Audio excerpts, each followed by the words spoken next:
Our wives are asking a question every day of their life. It comes in lots of different forms, but it's the same question. The question is it safe to be who I am today around you? And it's based on the fact that her life's always changing.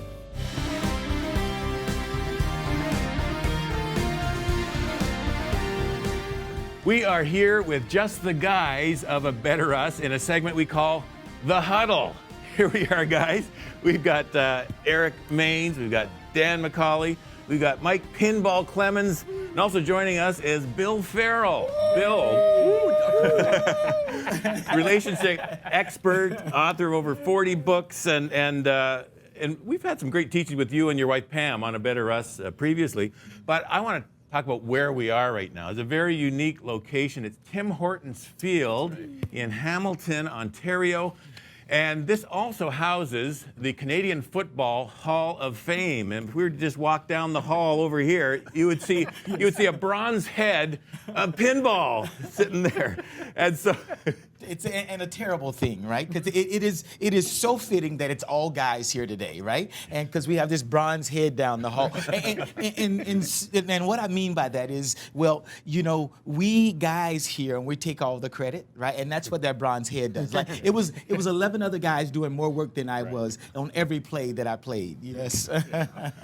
Well, it's a pretty good likeness of you, though, Pinball. Life size. Yeah, that's great. Selfies with you. Yeah. Yes, So we took yes. selfies with Life you that you didn't even know. And the rest of us, we all want to get ahead, right? In life. We all want to become a better us.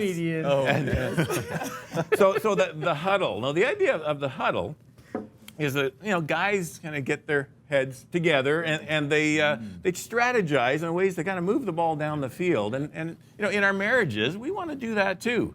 And so we're gonna chat a little bit about some different things when we have the huddle. And from time to time, you'll see a segment on A Better Us with the huddle, and we'll kind of let the ladies listen in on what happens in the huddle.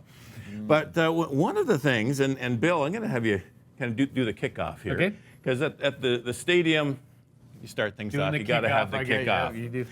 And but probably if there was a book on what men understand about women, it'd be pretty thin. Yeah. I've heard it said. It's a pamphlet. And pamphlet, and the few pages in it would probably be blank. Now you've tried to help us out with some books, like Men Are Like Waffles, Women Are Like Spaghetti, and things like that. Yep. But help us get some understanding. In the one area that seems to be a big thing for our wives is this idea of security. Oh, yeah. So yeah, help us kick things off, and we want to get into the huddle here. So it's been my experience, guys, that most men who get married, we think we're marrying a buddy who looks way better than all of our guy friends. And then we do. Yes. It's a brain. Is that not the case? It's not a high bar necessarily. All the time. And then we get married and we realize we married a woman.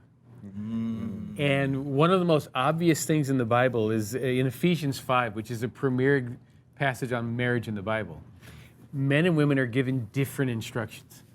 It's just really obvious. And the question we ought to ask is, why does God give different instructions to us men than he does to the women? Yeah. And the instruction we're given is to love our wives the way Christ loves the church, and it's further described as we're supposed to nurture and cherish her. Now, I don't know last time you sat around a group of guys and said, hey guys, let's nurture and cherish.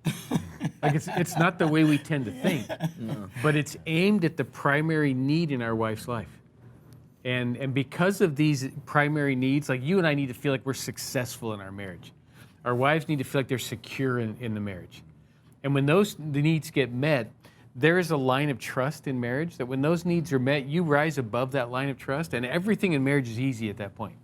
If those needs are not met, you go below the line of trust, and everything is an issue in marriage. And this security need in our wives is not something we tend to think about much. And the best way I know to describe it is our wives are asking a question every day of their life. It comes in lots of different forms, but it's the same question. The question is it safe to be who I am today around you? And it's based on the fact that her life's always changing. You know, they have a gift we don't have that causes monthly changes in their life. And so their life's always in flux. And if I were to illustrate it with Pam, there are days that Pam is the most reasonable person I've ever met.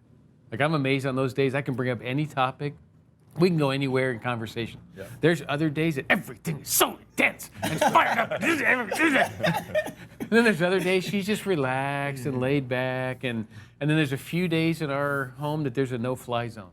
Oh. And I don't bring up anything on those days. The only thing I ask her is, you want flour or chocolates? And, Smart. and it creates this need for her to ask, is it okay to be who I am today around you? And see, we don't tend to think safety. Because, like, for us, we're on an adventure. We're looking for something aggressive to do, and we know safety is an issue because you have to be alive to live your adventure. But for them, it's an everyday, pervasive need. And as men, I have discovered with Pam that if I meet the security need first, everything beyond that goes well. And I even had a business conversation with Pam, and I said, Pam, this is not personal, it's just business.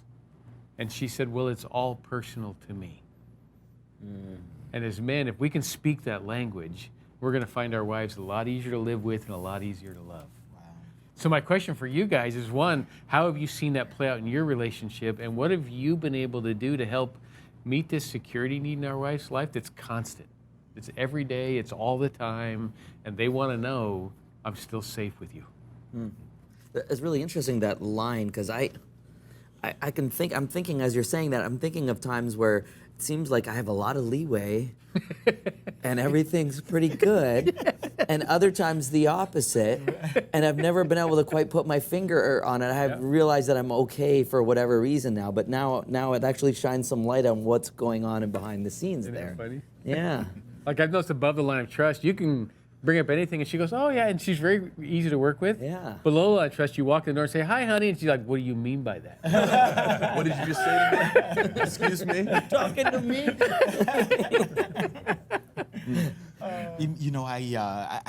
I don't know. Sometimes, I like to think God just sort of maybe gave it to me, but it could have been just dumb luck, right? but right at the beginning of our relationship, when we were dating, the very first thing I said to her is that, listen, the most important thing to me is trust.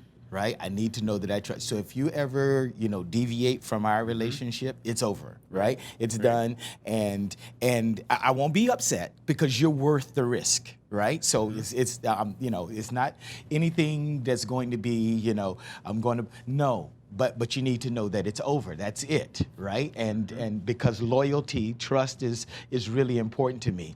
And on our first wedding anniversary, I came up with this idea at dinner. And every year we rate our marriage from 1 to 10, right? We talk about what's good, what's not so good. And so I've done a lot of not so good things in marriage, right? But I think that was one of the checkpoints, and I didn't really know what I was doing at the time, Bill, right? But I've managed to stay above the trust line, so that we usually don't struggle in that area a lot. That's good. Yeah. Now, I'd be curious, you guys, all of you, how important are compliments to your wife? Oh, very. They Because are this important. tends to feed into this. Kara and I have only been married for just over 4 years now, and I'm slowly learning all of these mega needs that there are the mega needs that only God can fulfill, but there are also needs that are on me.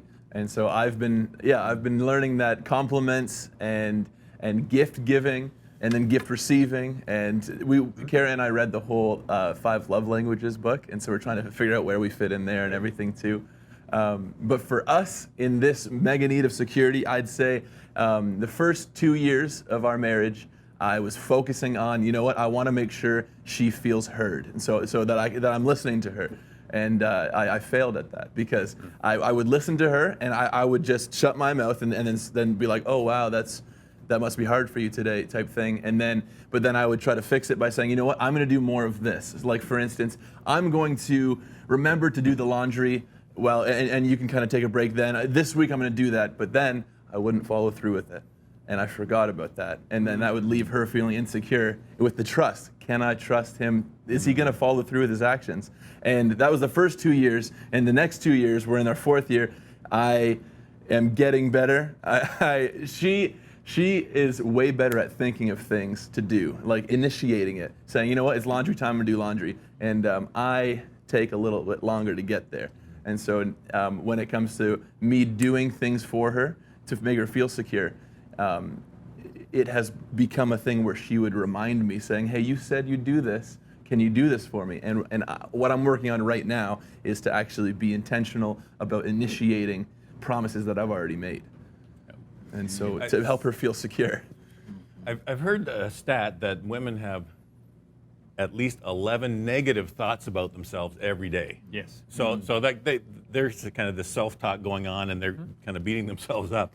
And how much more do they need the at least 2 or 3 times more than that of positive, especially from the most important person in their life to them, their husband.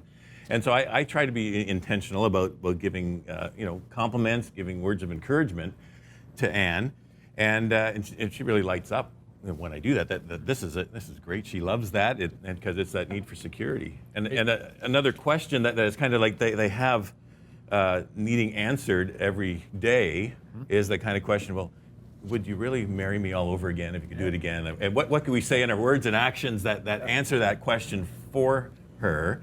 It makes a huge difference. And to put it in perspective, this is the one need in our wife's life where they want to feel secure with us as often as we would like to engage in sex with them. Right. So if we can get that in mind, that this is a consistent, ongoing need in her life, and if we keep meeting it, it makes everything else work better. Right. But as guys, we just want the transaction. Look, I told you I love you, you're safe with me, can we settle this? Yeah. And it's never settled, it's always ongoing. You talked about how relationships or how women evolve specifically and kind of change it. And we started off by saying, hey, I maybe did 1 or 2 good things. About a year and a half ago, Diane went through a phase where she kind of felt a little insecurity, like not being connected, like I wasn't communicating. So I'm the first guy to say I love you, right? So to the kids, the girls, and everybody. But and so you kind of get into that habit of doing things. But what I wasn't doing is, and it never really mattered before, right? You work, you go do what you do. Like I don't know what you're doing when you leave. Like this has never happened before. Yeah, I'm working. I'm going to do it because we do a lot of different things on every different day. We have a foundation. We speak. We do things are different every day, and that was never really important to her. And I'm confused. and so I think for us as guys, when we find something that works, we stick with it. Right? Yeah. It's good to have a little change up every now and then to make sure that we stay fresh as well. That's good advice. Mm-hmm. Okay, well this is good stuff. So this is a good huddle. Hey, so and I hope the guys watching, part of the huddle here, kind of take away that importance of security for your wives. Just go out of your way. Maybe it's coming out of your comfort zone, and maybe swallowing some pride, because sometimes you think, why should I compliment her, or you're upset or you don't feel like it, but.